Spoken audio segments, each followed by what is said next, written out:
tüüp, nagu mu ema ütleb, et ma olen nagu tank, kes sõidab läbi kõikide seinte ja majade ja kuhu vaja välja.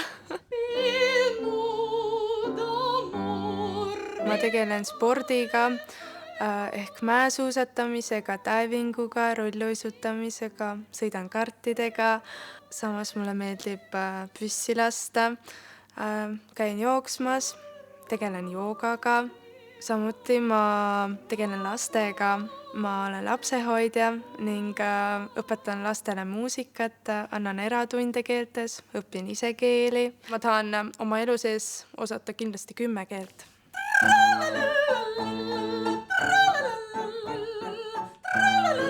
Ma tunnen ennast lavadel fantastiliselt. Laval olemine on peaaegu sama, mis mäesuuskadega mäest alla tuhisemine, aga mäel on palju parem vaade.